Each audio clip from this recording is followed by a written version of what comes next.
Trump is pissed after what just happened behind closed doors. Look who's getting the axe next. President Trump's administration is fully functioning. With healthcare passed and immigration reform in full force, he is functioning at a high level at this point. His cabinet and administration employee picks have caused a little bit of controversy. Picks like Mike Pence, Steve Bannon, and Reince Priebus are some of those controversial choices. Which is why this latest announcement isn't shocking. President Trump is reportedly thinking of rebooting his staff. The reboot could take out Chief of Staff Reince Priebus, Press Secretary Sean Spicer and Chief Strategist Steve Bannon to White House counsel Don Gunn. On Saturday he hinted that Press Secretary Sean Spicer might not keep his job. It has been reported that the president has been confiding in longtime friends as well as outsiders of the administration for advice. He has been looking to get his presidency back on track. The rumor is he feels his aides aren't doing a good job. However, the American public seems pretty pleased with the president and his achievements. A Trump advisor told Axios the following. He's frustrated, and angry at everyone. The advice he's getting is to go big, that he has nothing to lose. The question now is how big and how bold. I'm not sure he knows the answer to that yet. The president will be going on his first overseas trip at the end of this week, which makes this shakeup an inopportune time to happen. It would place the administration in a tailspin with little leadership at a critical point in his presidency.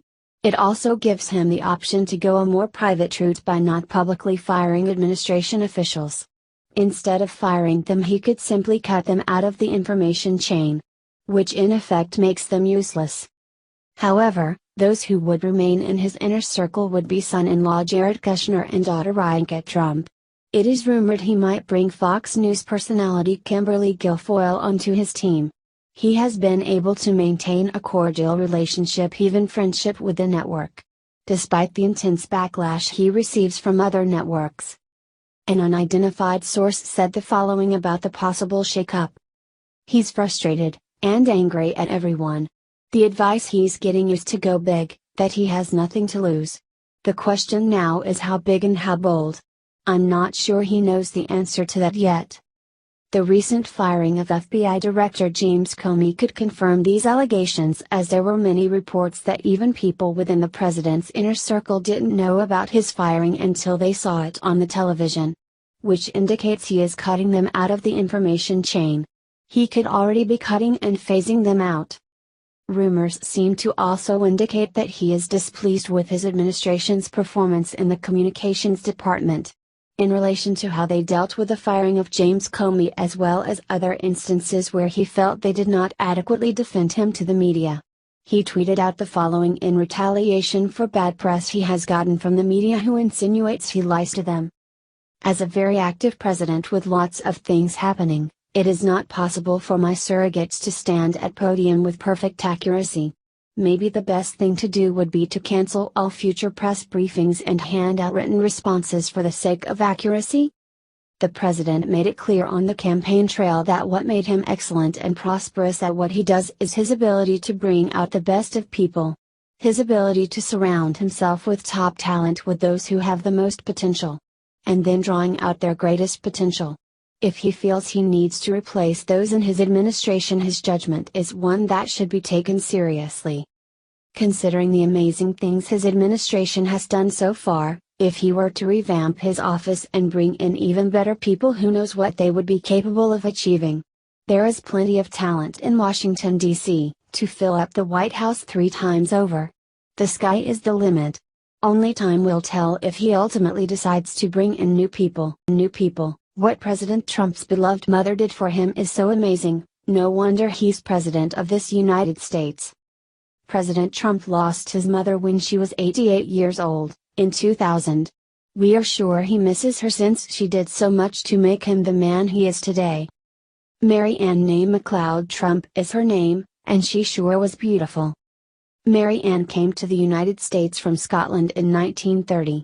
She married President Trump's father, Frederick Christ Trump, a builder and real estate developer, soon after, in 1936. She was described as charming, vivacious and shrewd, which may be what drew Fred to her. In his book, The Art of the Comeback, Mr. Trump praised his mother, saying, "Part of the problem I've had with women is in having to compare them to my incredible mother, Mary Trump." He also described her as being smart as hell and even named a room after her at his beloved home, Mar-a-Lago.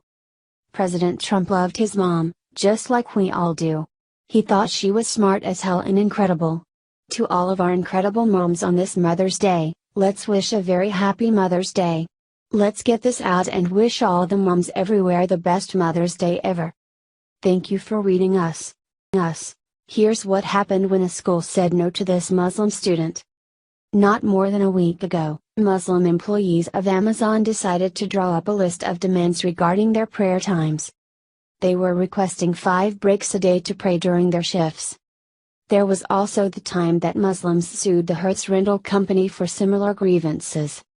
Muslims have been given a free pass when it comes to religious entitlement, not only in the US, but worldwide. And Muslim students have been making outrageous lists of demands for years. They flash their entitled card of Islam and suddenly America hands them the larder. Now, another incident of Muslim entitlement has crossed the news. But this time, we were able to stop the terror before it began. University of Iowa student Solomon Obadbi Altamimi started making demands months ago and, fearful of a leftist backlash, the university opted to allow the Muslim student to rule the roost. This was apparently not enough for the student, who then returned to make further demands. Mad World News. When Altamimi informed his superiors at the University of Iowa that he was going to give a speech to his graduating class at the final ceremony, he must have believed that his religious status gave him special privileges to do so. After the university staff reminded him that they don't allow just anyone to get up on stage and present unreviewed speeches on the student's most important day of the year, Altamimi's religious supremacism reared its ugly face. Furious at the notion that infidels would deny him the opportunity to speak, Altamimi explained that either they let him get on stage and address the crowd or he will bring a gun and make them comply. USA Today reports that UI officials called the police on Altamimi for making threats of violence, prompting officers to arrest and charge him with mega threat of terrorism. Once again, it is proven that appeasement of the Muslims or leftists is futile. They don't want solidarity, they want domination and will achieve this by any means. Once we get it through our thick PC minds that they are not interested in assimilation, we may finally be able to just say no without guilt. Susan Rice refuses to testify, until Thray Gowdy comes up with a perfect plan to force her to. Susan recently refused to testify in court. Her excuse was that her invitation to the court was not bipartisan. She claimed that a Democrat didn't sign off on the request. Chairman Graham's invitation was extended only after the hearing was noticed, less than 2 weeks before the hearing was scheduled to occur, and without consultation with Ambassador Rice, a professional courtesy that would customarily be extended to any witness, explained her lawyer Catherine Ruemler. However, Thray Gowdy shared another way that they could force Rice to testify in court if she isn't willing to on her own. There are other ways to invite people other than via letter. There are things called subpoenas. You shouldn't have to use it with a former national security advisor, but if you do, you do, said Gowdy. Members of Congress don't pick the witnesses. Lawyers don't pick witnesses. The facts pick the witnesses. And whether Ambassador Rice likes it or not, she's a really important fact witness, said Gowdy. In that same interview, Thray Gowdy blasted Hillary Clinton. "I don't think Comey told Secretary Clinton to have her own server. I don't think he told her to give disingenuous answers to questions throughout the campaign. I don't think he told Anthony Weiner to communicate via text with underage girls. Secretary Clinton, at some point, ought to do a little self-reflection," said Gowdy. Check out Gowdy's interview below. View below. Melania does something Michelle never did. And instantly becomes an internet darling. There's an ocean of difference between President Donald Trump and his predecessor, Barack Obama. While the left recognizes that fact and bemoans it on a continual basis, those who love our country and those who have given their lives in its defense have an entirely different viewpoint. They rejoice in the positive changes the Trump administration has brought to our proud military. Right now we have the confluence of Mother's Day and National Military Appreciation Month. It's an interesting coincidence in that mother, some of whom are married to military personnel and others are their mothers, bear a tremendous burden in seeing their husbands and sons and daughters go off to battle. Therefore, it is entirely appropriate and a credit to the President and the First Lady that they would spend a significant part of Mother's Day celebrating with those who serve. In what gave every impression of heartfelt and sincere feelings, President Trump remarked to those present, violates. We want to thank you. Believe me, we want to thank you. To all of the military families here today, thank you for your daily service to your families, and equally as important, to our great nation. And we have a great nation, and it's getting stronger every day. After promising to increase support for the armed forces of the United States, the President turned the proceedings over to First Lady Melania, who made some very poignant remarks. As everyone in this room knows, the mother is a title that claims your heart and changes your life forever. In fact, it has been said that having a child means allowing your heart to walk around outside of your body.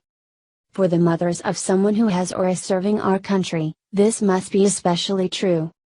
As you all know, I, too, am a mother. She then concluded with. In closing, I want to say God bless our troops and the courageous men and women who are also your sons and daughters, and God bless you, dear mothers, for all that you sacrifice so that your children may keep this country safe. Have a happy Mother's Day on Sunday. God bless you and may God bless the United States of America. Thank you, President Trump and First Lady Melania, for showing the rest of this country and the world how it's done. And once again, Melania has proven her class and dignity. How does she stack up to Michelle, in your estimation? Thank you for reading us.